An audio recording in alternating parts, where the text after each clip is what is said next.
సత్యం ధర్మం ST news కి స్వాగతం. వివరాల్లోకి వెళ్తే శ్రీకాకుళం జిల్లా పలాస టీడీపీ జనసేన బీజేపీ ఉమ్మడి అభ్యర్థిగా గౌతు శిరీష సర్వమత పెద్దలు, తల్లిదండ్రులు, తన కుటుంబ సభ్యులు మరియు ముఖ్యంగా కార్యకర్తలు ఆశీస్సులు తీసుకొని నిరాడంబరంగా పలాస తహసీల్దార్ కార్యాలయంలో నామినేషన్ దాఖలు చేశారు. అనంతరం మీడియాతో మాట్లాడుతూ సేవ్ పలాస అంటూ నినాదం చేస్తూ సైకిల్ గుర్తుకే ఓటు వేయాలని విజ్ఞప్తి చేశారు. గౌరవనీయులు శిరీషమ్మ గారిని మీ స్వాధీనంలో సంపూర్ణ చేసుకుంటున్నాం. తన నాయకత్వాన్ని వర్ధిల్లింపజేయమని విజ్ఞాపన చేస్తున్నాము, దీవిస్తున్నాము. ఈ దినమున ప్రభువా నామినేషన్ వేస్తుండగా మన ప్రయాణ మంత్రులు కూడా నీ కృపాసనం తోడై ఉండునుగాక.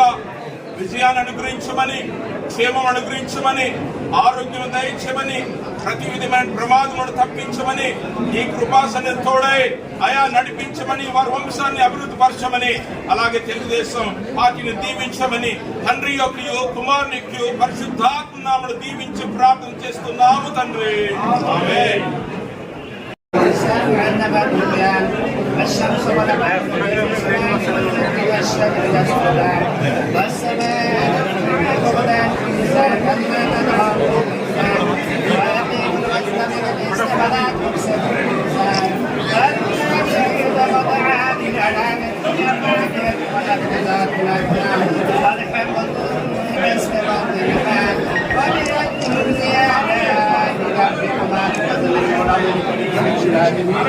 सरदार गफ्फार रहमान रहीम हश्या मलिक हन्नान मन्नान रज़्ज़ाक़ सबीर बशीर अल्लाह अला कुल्लि शैइन क़दीर।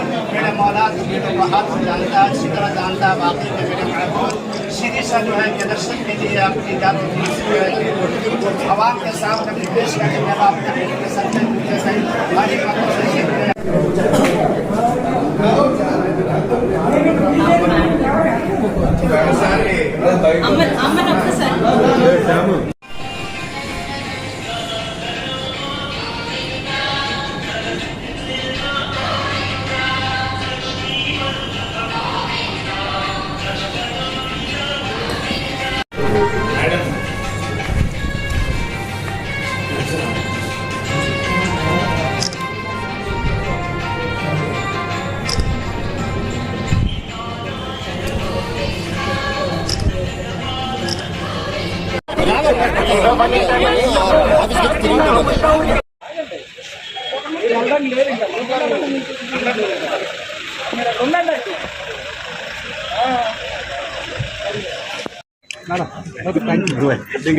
నీవు అయిపోద్ది కావాలా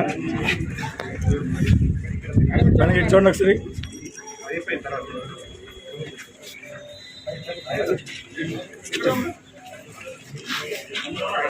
చెప్పండి.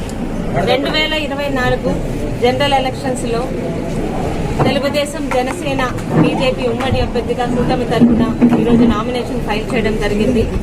పలాస ప్రజలకి సేవ్ పలాస, సేవ్ పలాస, ప్రతి చేనుకి నీరు, ప్రతి చేతికి పని, మళ్లీ పలాసని అభివృద్ధి బాటలో ముందు నిలుపుతానని మాట ఇస్తూ ఖచ్చితంగా కూటమి అభ్యర్థిగా పలాసలో తెలుగుదేశం జెండాని ఎగురవేస్తానని, విజయంతో మీ ముందుకు వస్తానని మీ అందరి ద్వారా ప్రజలకు తెలియజేసుకుంటున్నాను.